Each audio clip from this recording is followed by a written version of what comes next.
Welcome, adventurers. You can call me Hyperion, and I'm going to be giving you my honest opinion. And by the end of the video, I hope this is going to help you decide whether or not you should play Arelith in 2022. We're going to be going over Neverwinter Nights Arelith role-playing server. This is a role-playing server that has been around since the dawn of time. Everyone who has ever done role-playing in Neverwinter Nights has probably heard of Arelith or has tried it out.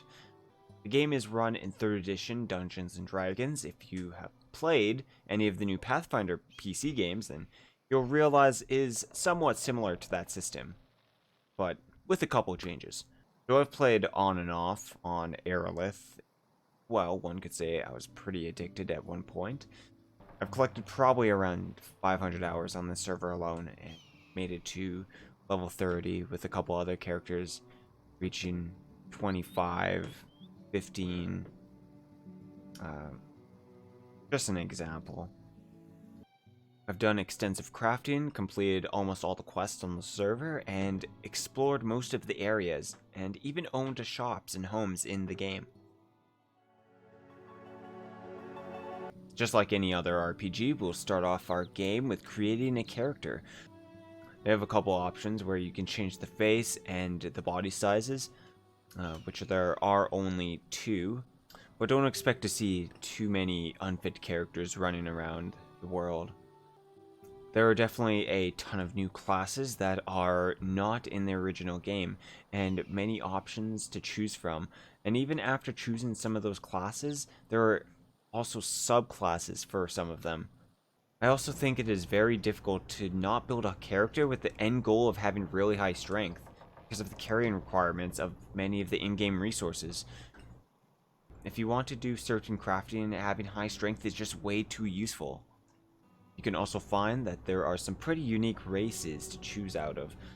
There are also classes and races that are locked and require tokens to use. To get these, some require DM permission, and to get tokens, you do, however, need to delete your character. From what I've seen so far, the feat selection, one of the more interesting aspects of 3rd edition D&D. There are perhaps less feats, some taken out of the game because they can be a bit too strong. As far as I could tell, there aren't any extra or special feats to choose from. When you first get started playing, you will either choose from one of the 5 starting locations. There is Corridor, Skeljard, Galdorund, the Underdark, and some pirate place that I rarely go to. Starting out is a bit daunting as you get off your ship and head into town, although each settlement has a character who puts a small little task for you and to, show you around a little bit. If you skip these NPCs on your first playthrough, you might find yourself unsure what to do. Also, some of the first quests can be pretty difficult and are definitely meant to be done with others. So mainly find your first mission and perhaps make a friend or two. Try to venture out on your first quest. While dungeoneering through the areas, you'll find that there are some places with traps and obstacles to get through, but I found if someone's character was strong enough and stacked with enough buffs, running through the levels is a breeze, and you don't really need a rogue or someone to disarm those traps. The crafting system is probably the real endgame. Other than reaching max level, you can do things like weapon making and armor smithing, potion making, and even create furniture. I myself spent a lot of time collecting resources and running around dungeon to dungeon, hunting for those specific items. Sometimes I felt like the pricing of the items felt very ridiculous, being so expensive. If you actually want to buy something good, it would require you to save up hundreds of thousands of gold. Well, for me, it took a while, and honestly, I kind of stopped bothering trying to get enough gold to outright buy most of the gear sets. I did enjoy the amount of players, and it was fun to see people on the road, on their way to do something. The world feels alive with people walking around doing their own thing. It is always nice to see someone after a while and catch up. Generally, I found most people are nice and willing to help you out, and everyone just wants to hang out and play in a world with others. A system which can be pretty fun if you're into the whole build my own house and manage it. I found it was really cool to have, though the downside for me is if you wanted to take some time off playing the game, you need to remember to log in or you could lose a lot of your stuff that's inside your home. The Underdark is definitely a scary place for a reason, and you will be hard-pressed to find others to go down into it. This is also where there is a huge clash that comes in for the Underdark, and also the surface. It's the PvP of the server.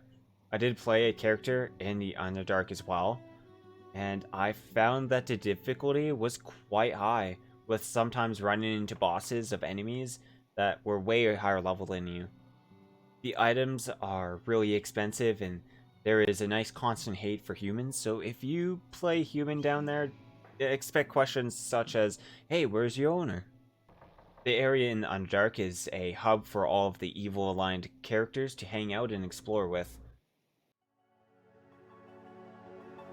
Overall, I would say if you're starting the game for the first time, I would suggest playing a spellcaster of some sort, or try a hybrid class, such as a spell sword or paladin.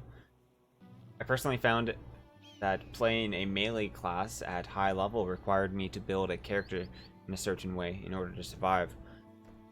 Whether it be maxing out my constitution, increasing dexterity to such heights, min-maxing to get the best AC, I found myself playing almost the same way in any fight I went into, buffing up with the same spells, Greater Invis, Cat's Grace, Full Strength, and many others. Though once you are high enough level and most of the enemies are no longer trouble, I would say that this is the point where you decide, am I keeping this character or am I going to gamble it for rewards? Should you play on Arelith? Yes. Out of all the large servers, if you want a nice role-playing experience or are new to role-playing, Arelith is a good place to start. The community is pretty active, and you may even find some new friends. There are plenty of places to explore and some really neat quests to complete, and even hidden ones that are not even given to you by the questing system.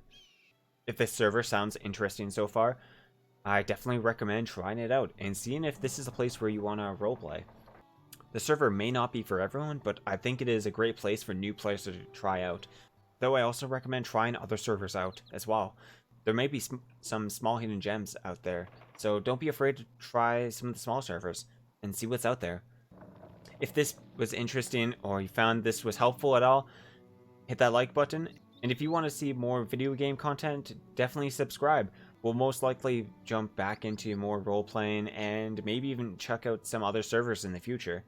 We will see you around in the next one. Thanks for watching, and I hope you all have a great day.